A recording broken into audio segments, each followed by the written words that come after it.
Hello dear students, मैं पीके सिद्धांत स्वागत करता हूं आपका अपने चैनल CSIR इंजन केमिस्ट्री का सिद्धांत पे। डियर स्टूडेंट्स, आज हम लोग जो टॉपिक करने वाले हैं उसको हम लोग इसी लेक्चर में खत्म करेंगे, इसलिए ये पूरा टॉपिक सिंगल लेक्चर है। और आज का टॉपिक है हमारा F19 NMR, ठीक है, यानी फ्लोरीन 19 NMR के बारे में आज हम लोग पढ़ने वाले हैं। हम लोगों ने NMR को बहुत डिटेल में पढ़ा है, बहुत सारे मैंने उसके रैंकर सीरीज के क्वेश्चंस बनाए हैं, बहुत सारे क्वेश्चन मैंने दिए हैं। मुझे लगता है कि 6 तो मैंने रैंकर सीरीज के क्वेश्चंस डाले हैं उसमें, 6 रैंकर सीरीज हैं उसमें। उसके अलावा 12-13 अभी तक जो है 13 या 14 टोटल लेक्चर जा चुके हैं, और लेक्चर अभी थोड़े बहुत बचे हुए तुम लोग उसको कर रहे हैं। लेकिन मैं आपको कंप्लीट NMR का एक पैकेज आपके हाथ में देने वाला हूँ, बहुत सारे CSIR क्वेश्चन करवाने वाला हूँ, इसलिए ये वीडियो का सीरीज आप खुद भी देखिए और अपने फ्रेंड्स के साथ भी शेयर कीजिए। डियर स्टूडेंट्स, आज का जो लेक्चर है इसको हम लोग आज ही के लेक्चर में खत्म कर देंगे, ठीक है। और ये आज का लेक्चर है हमारा F19 NMR, ठीक है। आज का लेक्चर है हमारा F19 NMR। देखिए, अगर F19 NMR की बात करें तो यही F19 जो होता है वो NMR एक्टिव होता है, ठीक है, क्योंकि इसके लिए जो I का वैल्यू होता है वो क्या होता है, हाफ होता है। अच्छा, और कौन कौन थे? तो भाई हाइड्रोजन 1 भी NMR एक्टिव था, और कौन थे भाई, C13 भी NMR एक्टिव था, फ्लोरीन 19 भी NMR एक्टिव है, और फॉस्फोरस 31, ये सभी क्या होते हैं, NMR एक्टिव होते हैं। आज का जो हमारा वर्क है वो ये है कि आज हमें NMR एक्टिव वाले जो पीक देखने हैं, और साथ में हमें क्या करना है, पीक भी देखने और पीक के साथ साथ हमें मल्टीप्लिसिटी बतानी है। आज का ये टॉपिक इसलिए बहुत ज़्यादा इंपॉर्टेंट है क्योंकि इसमें कार्बन की रिस्पेक्ट में बहुत ज़्यादा वेरिएबिलिटी है। जो हाइड्रोजन के जो कपलिंग होती है वो उतनी लॉन्ग रेंज नहीं होती है, कार्बन की कपलिंग लॉन्ग रेंज नहीं होती, लेकिन ये जो फॉस्फोरस है, ये फ्लोरीन है, इसकी कपलिंग बहुत लॉन्ग रेंज होती है, मतलब कई पोजीशन तक इसकी कपलिंग देखी जाती है, जिसके कारण कि इसमें ऐसे भी मॉलिक्यूल आएंगे जिसमें 150-200 पीक बन जाए, और ऐसे भी मॉलिक्यूल आएंगे जिसमें 1 या 2 पीक बने, और मॉलिक्यूल में बहुत ज़्यादा का फर्क नहीं पता चलेगा। यानी 2 मॉलिक्यूल में आपको दे दूंगा, एक मॉलिक्यूल में 150-200 पीक आ जाएंगे, एक मॉलिक्यूल में 2 या 3 या 1 पीक आएगा, और लगेगा कि भाई मॉलिक्यूल लगभग देखने में एक जैसे हैं। तो डियर स्टूडेंट्स, इसलिए ये टॉपिक बहुत ही जरूरी है CSIR से लेके गेट एग्जाम के लिए, ठीक है। लेकिन प्रॉब्लम ये है कि इसको कोई ढंग से पढ़ाता नहीं, इसलिए नहीं पढ़ाता क्योंकि इसमें काफ़ी सारी कॉम्प्लिकेटेड चीज़ें हैं। खैर, मैं उस बात पे नहीं जाऊंगा, और आपको पता है कि मेरी आदत है कि मैं जब किसी चीज़ को पढ़ाता हूँ तो बहुत ही उसको डिटेल में बहुत उसको मैं इलेबोरेट करके पढ़ाता हूँ। तो चलिए, उम्मीद करता हूँ कि आज की पूरी क्लास आपको समझ में आएगी और आज बिल्कुल आप फ्लोरीन 19 NMR सीख के जाएंगे। तो चलिए शुरू करते हैं यहाँ से। देखिए, तो हम लोग यहाँ जो है मेनली अपने एग्जाम्पल से शुरू करते हैं। देखिए, जैसे हम बात करते हैं ClF3 की, मैंने आपको पहले ही बोला हमें क्या देखना है, हमें देखना है नंबर ऑफ पीक्स देखने हैं, ठीक है, कि पीक कितने आ रहे हैं, और क्या देखना है हमें, तो नंबर ऑफ पीक के साथ साथ हमें मल्टीप्लिसिटी चेक करनी है। देखिए, ClF3 की बात करते हैं, ये रहा क्लोरीन, फ्लोरीन, फ्लोरीन, फ्लोरीन और 2 लोन पेयर। आपको पता होना चाहिए कि ये जो शेप होता है ये कैसा होता है, टी शेप होता है। कैसा शेप होता है इसका, ये टी शेप होता है, ठीक है। तो अब क्या है कि भाई ये जो है ये कहाँ पर है, इक्वेटोरियल पे है, और ये कहाँ हो गया, एक्सियल पे। देखिए, ये एक्सियल पे है दोनों, और ये कहाँ, इक्वेटोरियल पे है। जो इक्वेटोरियल होगा वो इनके साथ कपलिंग करेगा, ठीक है। इसके लिए ये दोनों अलग हो गए, जबकि इसके लिए ये अलग है। और ध्यान देने वाली बात है कि ये दोनों क्या है, एक जैसे। भाई मेरे, अगर CH3 है तो क्या CH3 का हाइड्रोजन बगल वाले हाइड्रोजन से कपल करेगा क्या, नहीं ना, क्योंकि इनका जो केमिकल इन्वायरमेंट है वो तो सिमिलर होगा, वो तो क्या होगा, वो तो सिमिलर होगा। लेकिन जब वहीं पर कोई डिफरेंट आ जाएगा तो वहां पर जाके क्या हो जाएगा, वहां प्रॉब्लम आने स्टार्ट हो जाएगा, उसको कपलिंग करनी होगी, ठीक है। ये चीजें आपको सीखनी है। अभी तक हमने क्या सीखा, हमने सीखा कि सेम एटम से कोई जुड़ा हुआ था उसी की पोजीशन पे, तो हम उससे कपलिंग नहीं कर रहे थे। लेकिन यहाँ पर क्या होगा कि ये देखिए, अगर ये एग्जांपल है, ये दोनों फ्लोरीन कहाँ पर है, एक्सियल पे है, ये फ्लोरीन कहाँ पर, इक्वेटोरियल पे, और ये क्या है, आपस में अलग हैं। और अगर ये आपस में अलग हैं तो इनकी कपलिंग होकर रहेगी, ठीक है, इनकी कपलिंग होगी। चलिए, तो इसका मतलब ये है भाई कि ये जो फ्लोरीन है, ये देखिए, ये 2 फ्लोरीन है जो कहाँ वाले हैं, एक्सियल वाले। इनकी ये क्या कर रहे हैं, इसके साथ कपल कर रहे हैं। अगर ये 2 फ्लोरीन, तो ये क्या कर रहे हैं, इसके साथ कपल कर रहे हैं, मतलब ये सिंगल है, इसके साथ मिलकर डबलेट हो जा रहा है, n+1। इन दोनों के लिए ये फ्लोरीन एक ही है, तो मतलब n का वैल्यू 1, तो n+1 इक्वल टू क्या होगा, 2। तो 2 बोले तो डबलेट, ठीक है, ओके। अगर इसकी बात की जाए, ये जो फ्लोरीन है इसके लिए ये फ्लोरीन क्या कर रहा है, इन दोनों से कपलिंग कर रहा है, तो क्या हो गया, ये 2 है तो 2 1 3 हो गया, तो 3 मतलब ट्रिपलेट, ठीक है। अब भाई कैसे बनाया जाए, देखिए समझ सकते हैं कि डबलेट ऐसे बनेगा, ट्रिपलेट ऐसे बनेगा, तो कितने पीक आ गए टोटल, तो 3 2 5 पीक। और चलिए ये भी बात है कि रेशियो भी आपको बताना डबलेट वर्सेस ट्रिपलेट का। तो डबलेट में कितने प्रोटॉन, डबलेट में कितना फ्लोरीन है, देखिए डबलेट बनाने के लिए 2 फ्लोरीन है, देखिए 2 फ्लोरीन डबलेट बना रहा है और 1 फ्लोरीन ट्रिपलेट बना रहा है, तो 2:1 का रेशियो है। जो एटम का रेशियो है क्या हो गया, 2:1 का रेशियो, जिसके कारण इसकी इंटेंसिटी हाई होगी, इसकी इंटेंसिटी ज़्यादा होगी कि इसमें 2 फ्लोरीन इन्वॉल्व है, जबकि इसके लिए सिर्फ 1 फ्लोरीन इन्वॉल्व है, इसकी इंटेंसिटी क्या होगी, कम होगी। तो अगर इसका मतलब इसका अगर ग्राफ बनाया जाए एग्जैक्ट ग्राफ, तो ये ग्राफ किस टाइप का बनेगा, केमिकल शिफ्ट के बिहाफ पे बात नहीं कर रहा हूँ मैं, इसका ग्राफ इस तरह बनेगा कि जो 3 जो आपको ट्रिपलेट आएगा उसकी इंटेंसिटी कम होगी, जबकि जो डबलेट आएगा उसकी इंटेंसिटी क्या होगी, ज़्यादा होगी। तो आपको पहचान जाना इस तरह। चलिए तो आपने देख लिया भैया डबलेट, ट्रिपलेट, और रेशियो क्या आ गया डबलेट वाले के लिए, कितना का रेशियो आ गया, 2 फ्लोरीन डबलेट में है और 1 फ्लोरीन ट्रिपलेट में है, तो 2:1। चलिए इसको आप और भी एक तरीके से दर्शा सकते हैं, ठीक है, कि आपको इसको और भी एक तरीके से दर्शा सकते हैं। देखिए कैसे दिखाएंगे, इसको नोट कर लीजिए आप दिमाग में। अब देखिए ये डबलेट है तो डबलेट को हम ऐसे दिखा सकते हैं, भाई ये डबलेट हुआ, और ये ट्रिपलेट है तो हम इसको ऐसे दर्शा सकते हैं ट्रिपलेट। कितने पी का है, 1 2 3 4 5 पी, ठीक है। चलिए तो 2:1 में मिलाकर, यानी कि डबलेट इस टू ट्रिपलेट मिलाकर कितने पी का है टोटल, 5 पीक। ओके अब आ जाइए ClF5 पे। ClF5 कैसा होता है स्ट्रक्चर, चलिए स्ट्रक्चर का आपको नॉलेज होना चाहिए। ClF5 आपको पता है कि ऑक्टाहेड्रल स्ट्रक्चर होगा, ये देखिए इस टाइप का, ये स्क्वायर पिरामिडल, देखिए। तो ये फ्लोरीन, इन चारों फ्लोरीन, देखिए ये फ्लोरीन कहाँ है, इस लोन पेयर के ठीक आमने सामने 180 डिग्री एंगल पे। तो ये फ्लोरीन क्या करेगा, इस फ्लोरीन को हम मान सकते हैं एक्सियल, और ये बाकी के जो फ्लोरीन है ये क्या है, इक्वेटोरियल है। तो ये फ्लोरीन इन 4 फ्लोरीन से क्या कर रहा है, आपको कपलिंग कर रहा है। मतलब एक फ्लोरीन जो कहाँ पर है, एक्सियल पे है, ठीक है, वो क्या कर रहा है, 4 से कपलिंग कर रहा है, मतलब क्या बना रहा है, क्विंटेट, यानी कि हम इसको कह सकते हैं मल्टीप्लेट, यानी कि ऐसे, ये देखिए। जबकि बाकी के जो 4 फ्लोरीन है, बाकी के जो 4 फ्लोरीन है वो सभी क्या कर रहे हैं, इससे मल्टीप्लिसिटी, इससे कपलिंग कर रहे हैं।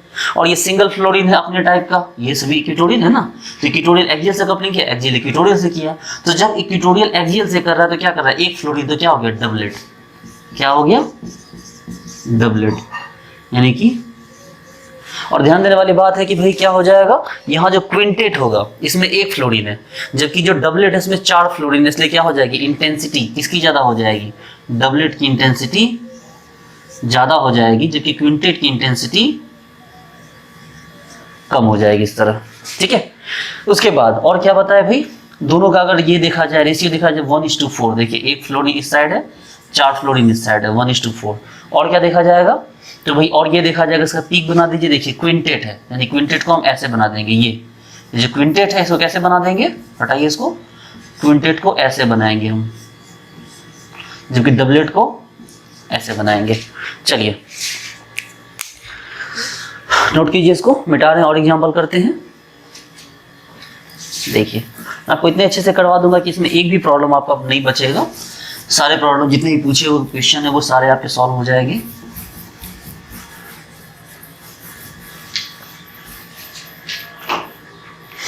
देखिए अगला एग्जांपल है हमारा PF5, ठीक है। देखिए अगर PF5 की बात करें तो PF5 कैसा होता है भाई, PF5 बहुत स्पेशल केस है, कई बार इससे क्वेश्चन पूछा जा चुका है, इसलिए आपको इसको बहुत ध्यान से देखना होगा। ये देखिए ये PF5 है, ठीक है। इसमें जो क्वेश्चन पूछा जाता है, 2 टेम्परेचर पूछा जाता है, एट रूम टेम्परेचर और एट नेगेटिव टेम्परेचर। 2 बात होती है इसमें, कि एक बार इसके पीक पूछे जाते हैं रूम टेम्परेचर पर, एक बार इसका पीक पूछा जाता है कहाँ पर, आपको नेगेटिव टेम्परेचर पर। चलिए देखते हैं। देखिए जैसे हम बात करें अगर PF5 की, ठीक है, अगर हम बात करते हैं PF5 की, तो इसमें पहले आपको एक बात समझनी होगी कि PF5 में होता है फ्लक्सोनियल बिहेवियर। पहले इस कॉन्सेप्ट को समझना होगा कि ये फ्लक्सोनियल बिहेवियर क्या होता है, ठीक है। समझिए फ्लक्सोनियल बिहेवियर क्या होता है। जैसे कि एक कमरे में 5 बच्चे खेल रहे हैं, ठीक है, एक कमरे में 5 बच्चे खेल रहे हैं, 5 भाई बहनें खेल रहे हैं। तो गर्मियों का मौसम है, खूब कूद रहे हैं, कोई इधर यहाँ जा रहा है, ये यहाँ से यहाँ जा रहा है, ये यहाँ से यहाँ जा रहा है। तो गर्मियों का मौसम है, खूब खेल रहे हैं, खूब कूद रहे हैं। और सपोज कीजिए कि आप जो है मतलब उन पांचों के बेड लगे हुए, 1 2 3 4 5 पांचों के बेड लगे हुए हैं, और वो क्या कर रहे हैं, वो खेल रहे हैं। कभी ये जो है ना, जैसे म्यूजिकल चेयर खेला जाता है, वैसे ये पांचों क्या कर रहे हैं, अपना बेड एक्सचेंज कर रहे हैं। ये देखिए, ये इसके कूद जाएगा, ये वाला यहाँ जाएगा, ये यहाँ, ये यहाँ, ये यहाँ। तो चूंकि गर्मी का मौसम है, बच्चे मजे के लिए खेल रहे हैं, ठीक है। लेकिन अब यही अगर सर्दियों का मौसम और कड़ाके की सर्दी पड़ रही हो, कि अपने बेड से उठने की हिम्मत नहीं है लोगों में, तो ये बच्चा यहीं रहेगा, ये बच्चा यहीं रहेगा, ये बच्चा यहीं रहेगा, ये बच्चा यहीं रहेगा, ये बच्चा यहीं रहेगा, सभी अपने अपने बेड पे ही रहेंगे। तो जब टेम्परेचर हाई होता है तो एटम अपने पोजीशन से क्या करते हैं, शिफ्ट कर जाते हैं, मतलब एक दूसरे की पोजीशन को भर देते हैं। लेकिन जब टेम्परेचर को घटा दिया जाता है तो कोई अपनी जगह को नहीं छोड़ता। अब इस बात से क्या मतलब है फिलोक्सोनियल बिहेवियर का, आप समझने की कोशिश कीजिएगा। आप शांति से बैठे रहिए, मैं आपको समझा दे रहा हूँ। देखिए, जब नॉर्मल टेम्परेचर होगा तो ये एक्सियल इक्वेटोरियल के साथ क्या करेगा, एक्सचेंज होता रहेगा। देखिए, जो एक्सियल है वो इक्वेटोरियल के साथ एक्सचेंज होता रहेगा। देखिए, जो एक्सियल है वो इक्वेटोरियल के साथ इजी वे में एक्सचेंज हो जाएगा। इसलिए कहने का मतलब ये है कि at room temperature no concept of axial and equatorial in PF5, कि रूम टेम्परेचर पे PF5 में किसी भी एक्सियल या इक्वेटोरियल का कोई कॉन्सेप्ट काम नहीं करेगा। लेकिन जैसे ही टेम्परेचर नेगेटिव होगा ये रुक जाएगा, यानी कि नेगेटिव टेम्परेचर पे एक्सियल भी एग्जिस्ट करेगा और इक्वेटोरियल भी एग्जिस्ट करेगा, जबकि यहाँ पर ना तो एक्सियल एग्जिस्ट करता है और ना ही इक्वेटोरियल एग्जिस्ट करता है। मेरी बात समझ रहे हैं आप क्या बोल रहा हूँ मैं, कि जब टेम्परेचर को बहुत कम रखा जाए तो एटम अपनी जगह से मूव ही नहीं करता। अगर एटम मूव नहीं करते तो एक्सियल वाला एक्सियल पे रहेगा, इक्वेटोरियल वाला इक्वेटोरियल पे रहेगा। लेकिन अगर टेम्परेचर को बढ़ा दिया जाए, रूम टेम्परेचर कर दिया जाए, तो ये मॉलिक्यूल क्या होता है ना, कि ये मॉलिक्यूल खिसकने लगता है, एक दूसरे की जगह पे चला जाए, एक्सियल इक्वेटोरियल पे चला जाएगा, इक्वेटोरियल एक्सियल पे चला जाएगा। सॉरी। तो इससे प्रॉब्लम क्या हो जाएगी आपको, कि आपको जो होगा एक्सियल इक्वेटोरियल का कोई कॉन्सेप्ट आपके हाथ ही नहीं लगेगा। चलिए भाई, ठीक है। अब हम ये सोच के चलते हैं कि हम नेगेटिव टेम्परेचर पे लेके चल रहे हैं, हम इसको नेगेटिव में मान के चलते हैं। तो जब नेगेटिव टेम्परेचर में मान के चलेंगे हम, तो कैसा हो जाएगा, ये देखिए, यही है ना, ठीक है। इसमें 2 एक्सियल है और 3 इक्वेटोरियल है। देखिए, 2 एक्सियल और 3 इक्वेटोरियल। तो जो 2 एक्सियल है, जो 2 फ्लोरीन कौन वाले एक्सियल है, तो ये 2 फ्लोरीन क्या कर रहे हैं, ये 3 फ्लोरीन से क्या कर रहे हैं, कपलिंग कर रहे हैं। देखिए, ये एक्सियल इस इक्वेटोरियल, इस इक्वेटोरियल, इस इक्वेटोरियल, इससे इससे और इससे, तीनों से कपलिंग कर रहा है। तो क्या हो गया भाई, क्वार्टेट हो गया, और क्वार्टेट हो गया इसका। जबकि ये जो है, अब इसकी बात करें, ये जो 3 फ्लोरीन है, ये 3 इक्वेटोरियल, ये तीनों इक्वेटोरियल क्या कर रहे हैं, इस 2 एक्सियल से कांटेक्ट में। ये तीनों इक्वेटोरियल इस 2 एक्सियल से कांटेक्ट में है, यानी कि 3 फ्लोरीन कहाँ पर, जो इक्वेटोरियल में है, वो 2 के कांटेक्ट में। तो 2 के कांटेक्ट में तो क्या होगा, 2 + 1 यानी कि ट्रिपलेट, ठीक है। यानी कि हम ये कह सकते हैं कि भैया जो 2 फ्लोरीन है, जो 2 फ्लोरीन है, और एक क्या हो गया आपको, 3 फ्लोरीन है। जब 2 फ्लोरीन है तो 2 फ्लोरीन क्या कर रहा है, क्वार्टेट बना रहा है। देखिए, जबकि जो 3 फ्लोरीन है, वो 3 फ्लोरीन क्या कर रहा है, ट्रिपलेट बना रहा है। तो देखिए, 2 फ्लोरीन क्वार्टेट बना रहा है और 3 फ्लोरीन क्या कर रहा है, ट्रिपलेट बना रहा है। तो ये बना दिया क्वार्टेट, ये बना दिया ट्रिपलेट। तो इसमें टोटल पीक कितना है, 1 2 3 4 5 6 7, तो टोटल कितने पीक आ गए, 7, ठीक है। कितने पीक आ गए टोटल, तो इसमें टोटल पीक आ गए आपको 7, टोटल पीक का नंबर बता रहे हैं। यानी कि रूम टेम्परेचर पे ये पीक, अच्छा ये तो कहाँ आ गए, ये तो नेगेटिव पे आ गए ना, ये तो नेगेटिव पे कितने पीक आ गए, 7 पीक। लेकिन अगर बात की जाए रूम टेम्परेचर, तो रूम टेम्परेचर पे सब आपस में मिक्स हो जाएगा, कोई किसी को अलग नहीं करेगा। इसका मतलब ये सभी एक ही पीक देंगे। तो यहाँ पर क्या जाएगा, जो रूम टेम्परेचर होगा, रूम टेम्परेचर पे कितना पीक आ जाएगा, सिंगल पीक।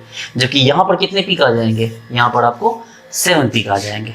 इस बात को समझना है आपको, ठीक है। एक बार इसको नोट कीजिए, थोड़ा इसको और क्लियर करके बताएं आपको। एक बार नोट कीजिए, इसको वीडियो को पॉज कीजिए, नोट कीजिए।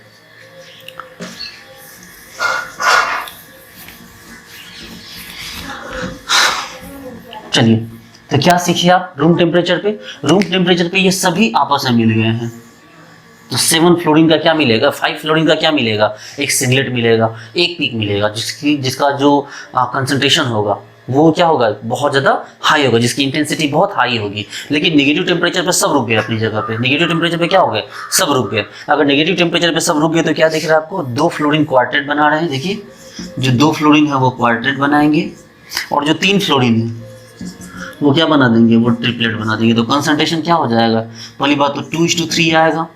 क्वार्टेट कैसा होगा भाई, क्वार्टेट का जो केमिकल शिफ्ट होगा वो कम होगा, जबकि ट्रिपलेट का केमिकल शिफ्ट क्या होगा, इस तरह ज़्यादा होगा। मतलब केमिकल शिफ्ट नहीं, इंटेंसिटी, ये इसकी इंटेंसिटी थोड़ी कम होगी, इसकी इंटेंसिटी थोड़ी ज़्यादा होगी, तो क्या हो जाएगा 2:3। और अगर इसको पीक में बनाया जाए तो कैसे बनाओगे, जो क्वार्टेट होगा वो ऐसे ही आएगा, डोंट वरी। इसमें बहुत सारा कॉन्सेप्ट खुलना है, इसलिए इसको रिलैक्स से सीखते चलिए। ये देखिए, तो आपको मैंने मल्टीप्लिसिटी बताई, रेशियो बताया, पीक बताए, नंबर ऑफ पीक, और ये ग्राफ बताया आपको। ठीक है, चलिए और एग्जांपल करते हैं। इसको मिटा रहे हैं, बहुत इंपॉर्टेंट एग्जांपल था।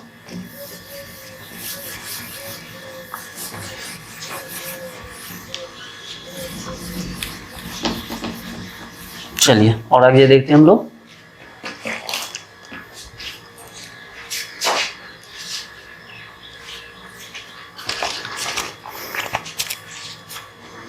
चलिए अब अच्छे अच्छे क्वेश्चंस आने वाले हैं।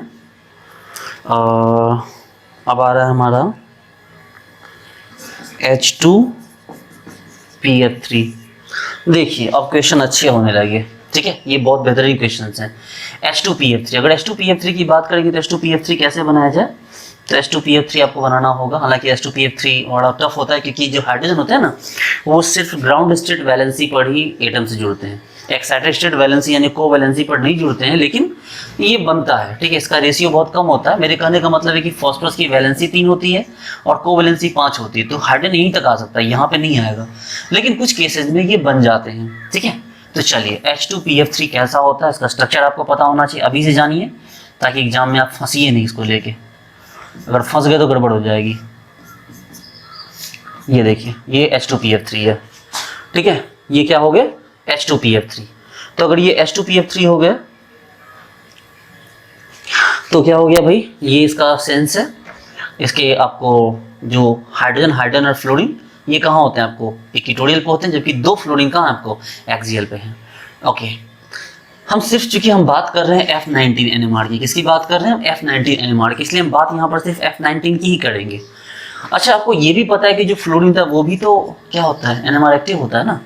हाइड्रोजन 1 होता है वो भी तो NMR एक्टिव होता है। तो भैया फ्लोरीन 19 ले लो, फ्लोरीन आपको हाइड्रोजन 1 ले लो, चाहे फॉस्फोरस 31 ले लो, ये सभी क्या होते हैं, NMR एक्टिव होते हैं। ओके, तो चलिए सबसे पहले बात करें, ये जो फ्लोरीन है, गौर से देखिए, ये फ्लोरीन कौन सा, इक्वेटोरियल वाला, ये इक्वेटोरियल और ये एक्सियल। तो भैया हमारे पास 1 फ्लोरीन है जो कहाँ पर है, इक्वेटोरियल पे है। ये सबसे पहले इस फॉस्फोरस से कपलिंग करता है। देखिए ये फॉस्फोरस भी NMR एक्टिव है, तो इससे कपलिंग करेगा। तो ये फॉस्फोरस 1 है, तो अगर 1 है तो 1 मतलब 2, डबलेट। अरे भैया अगर 1 है तो n+1 होगा ना, कपलिंग का क्या होता है, n+1 होता है। ठीक है, तो ये फ्लोरीन के बगल में फॉस्फोरस, वो एक फॉस्फोरस था तो 1+1 यानी 2 हो गए। अब ये फ्लोरीन जो है जुड़ा है किससे, अब ये फ्लोरीन जुड़ा है 2 फ्लोरीन से। ठीक है, अब ये फ्लोरीन 2 फ्लोरीन जुड़ा है, डायरेक्टली नहीं जुड़ा है, ये फ्लोरीन अब जुड़ा है 2 फ्लोरीन से। तो अगर ये 2 फ्लोरीन जुड़ा तो क्या हो गया आपको, ट्रिपलेट। ठीक है, और यही फ्लोरीन फिर 2 हाइड्रोजन से भी जुड़ा हुआ है, तो क्या हो गया, फिर से ट्रिपलेट। यानी कि देखिए एक फ्लोरीन एक फॉस्फोरस के लिए आ गया आपको डबल, देखिए ये फॉस्फोरस के लिए क्या है आपको डबलेट, फिर इन 2 फ्लोरीन के लिए क्या आ गया आपको ट्रिपलेट, और फिर इन 2 हाइड्रोजन के लिए क्या आ गया आपको फिर से ट्रिपलेट। इसको वहां लिखिए भाई 1 फ्लोरीन है इक्वेटोरियल वाला।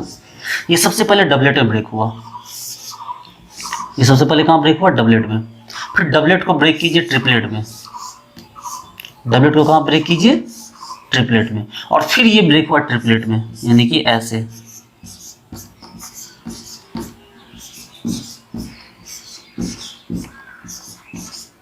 ये देखिए इसके टोटल पीक कितने आ गए, नहीं है 3, 3, 6, 3, 9, 3, 12, 3, 15, 3, 18, तो कितने पीक आ गए टोटल, 18 पीक आ गए। तो आप ऐसे देखते हो भाई आपको कितने पीक आ गए, 18। ठीक है, आप ऐसे भी देख सकते, देखो डबलेट 2, ट्रिपलेट 3, फिर ट्रिपलेट 3, तो इसके लिए क्या हो गया, इस 1 फ्लोरीन के लिए कितने पीक आ गए, 18 पीक। देखिए ये 1 इक्वेटोरियल पीक के लिए, देखिए इस इक्वेटोरियल के लिए कितने पीक आ गए, 18 पीक। लेकिन अभी एक्सियल तो बचा हुआ ही है, कोई बात नहीं।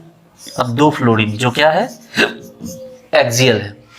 इसके लिए चेक कीजिए, ये दोनों फ्लोरीन सबसे पहले क्या करेगा, सबसे पहले फास्फोरस के पास आएगा, यानी कि क्या होगा आपको, डबलेट आएगा। डबलेट बोले तो 2, ठीक है। डबलेट आया किसके लिए, फास्फोरस के लिए। अब उसके बाद ये जाएगा इस फ्लोरीन के पास, यानी एक और डबलेट। देखिए सिंगल फ्लोरीन है ना, फिर से एक और डबलेट आएगा, यानी कि किसके लिए, एक फ्लोरीन के लिए। और यहीं पर ये दो हाइड्रोजन पास भी है, हालांकि कोई फर्क नहीं पड़ता, पहले आप इधर जाएगी पहले इधर जाएगी, क्योंकि 2 × 3 लिखे या 3 × 2 लिखे, बात तो एक ही है ना। तो हमने इसके पास गए, अब फिर इन दोनों पास जाएंगे, तो क्या हो गया, 2 हाइड्रोजन है, तो 2 हाइड्रोजन मतलब ट्रिपलेट। तो ट्रिपलेट कितने हाइड्रोजन के लिए आया, 2 हाइड्रोजन के लिए। तो इसका अगर बात करें हम, रेशियो देखा जाए, ठीक है, इसका क्या हो गया, देखिए 1:1:2, देखिए क्या हो गया, 1:1:2, देखिए। और जहां तक बात की जाए इसके पीक की, तो राइट मल्टीप्लाई कीजिए, 2 × 2 × 3, 2 दूनी 4, 4 3 12, ठीक है। कितने पीक आ गए, 12 पीक आ गए। अब इस पीक को बना के भी देख लेते हैं कि हाँ भाई हमने सही किया या नहीं। तो 2 फ्लोरीन जो एक्सियल पे है, ये सबसे पहले टूटा डबलेट में, लीजिए सबसे पहले डबलेट, फिर डबलेट, और फिर ट्रिपलेट, ये लीजिए। देखिए कितने हुए, 3 3 6 3 9 3 12, तो कितने पीक आ गए, 12। अब चूंकि क्या हो गए, अब मल्टीप्लाई नहीं करना है, क्योंकि इसके लिए कितने पीक आ गए, 18, और इसके लिए कितने पीक आ गए, 12। तो टोटल कितना पीक हो गया, 12 + 18, यानी कितने हो गए, 40। कितने पीक आ गए, 40। देखिए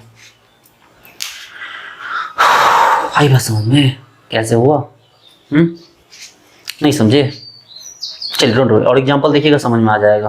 बिठा दो इसको। देखिए मोटी मोटी बात समझ लीजिए आप, इसमें मैंने क्या बताया।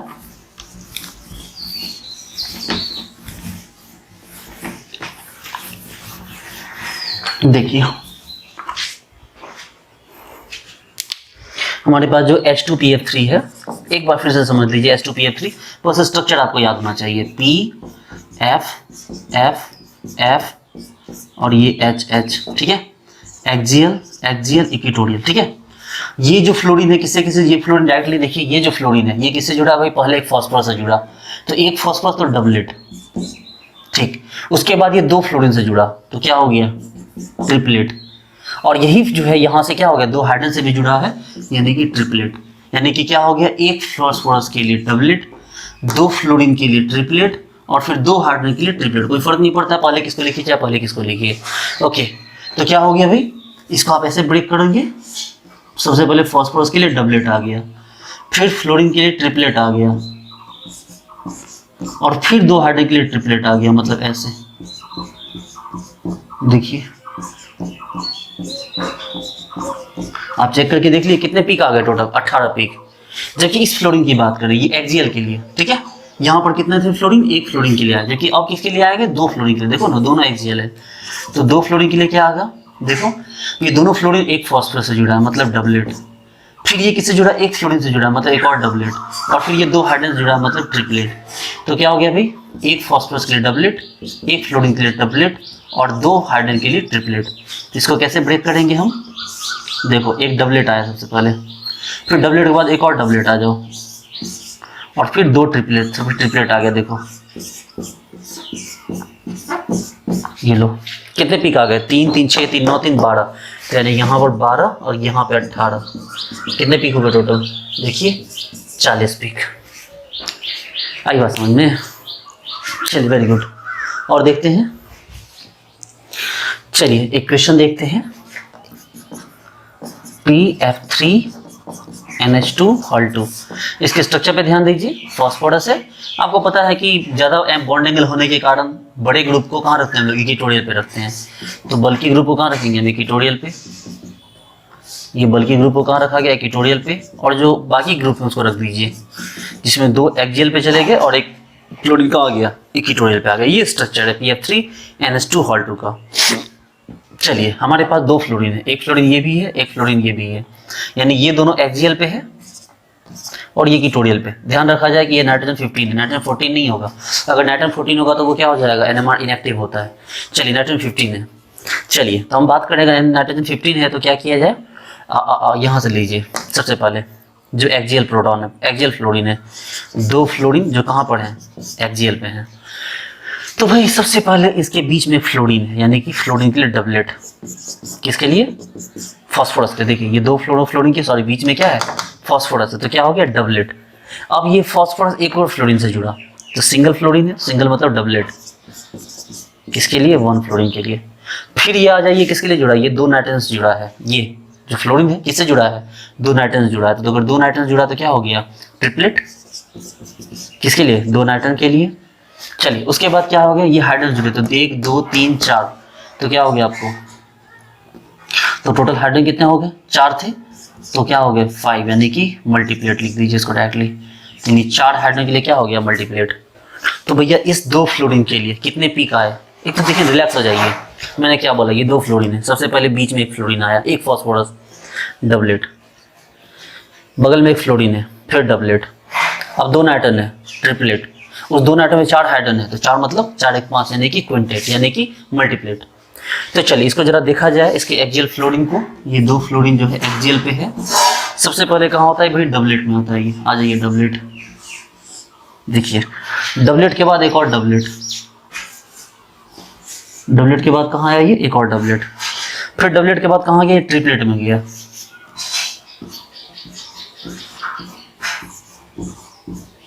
डबलेट के बाद कहाँ आया? ये ट्रिपलेट में आया। और फिर ट्रिपलेट के बाद फिर क्या हो गया? ये मल्टीप्लेट में चला गया, यानी कि 5 में चला गया।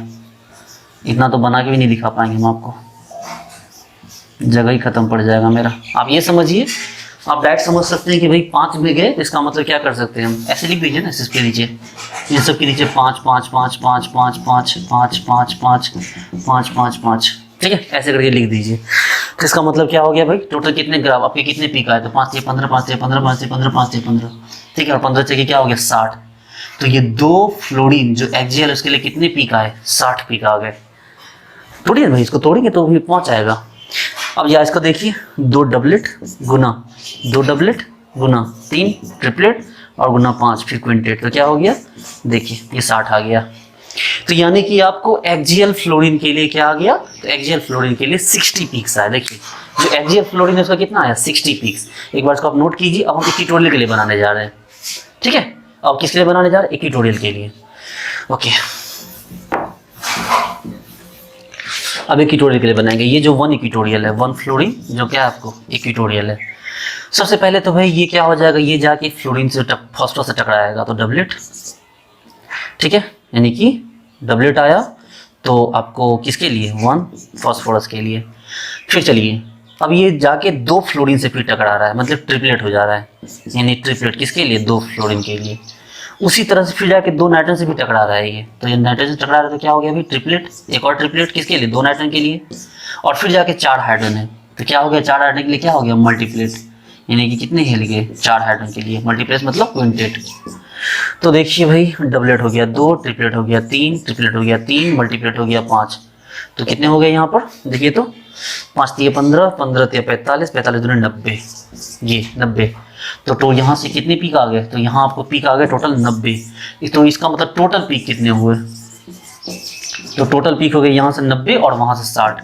जोड़ना होगा ना, जिससे अलग पीक आएगा इसका अलग पीक आएगा। अरे भाई मल्टीप्लेट थोड़ी, ये इसका पीक अलग आ रहा है, इसका पीक अलग आ रहा है। तो 90 + 60 यानी कि 150 पीक आ गए। और अगर हम बात करें इस 1 फ्लोरीन इक्विटोरियल के पीक की, तो इसको बनाइए। 1 फ्लोरीन को बनाते हैं हम। सबसे पहले क्या करेंगे? एक डबलेट बनाएंगे। देखो एक डबलेट बनाइए, एक डबलेट बनाइए। फिर डबलेट के बाद फिर एक ट्रिपलेट बनाइए। एक क्या कीजिए? ट्रिपलेट बनाइए। फिर ट्रिपलेट के बाद क्या कीजिए? एक डबलेट बनाइए। देखिए डबलेट बनाइए। फिर डबलेट के बाद क्या कीजिए? फिर मल्टीप्लेट बनाइए। सबके नीचे 5 लगा दीजिए। देखिए हम नहीं लगा सकते हैं, मतलब बनाएंगे तो पूरा स्ट्रक्चर गंदा हो जाएगा। ये लगा दिए। गिनिए तो कितने? 5 5 10, 5 15, 5 20, 5 30, ठीक है। यानी कि 6 5 6 30। और क्या हो गया आपको? अच्छे से बनाते हैं ना, देखिए ना।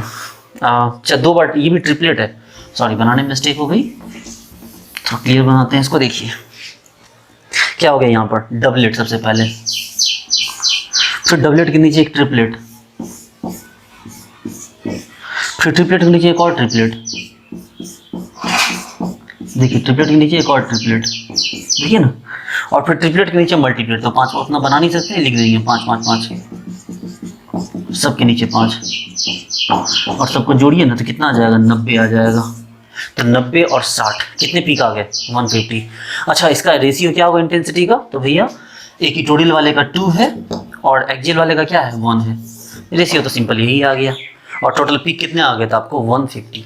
ऐसे देख के आपको 150 पीक का पता नहीं चलेगा, लेकिन पूछेगा इसमें आपको बताना होगा।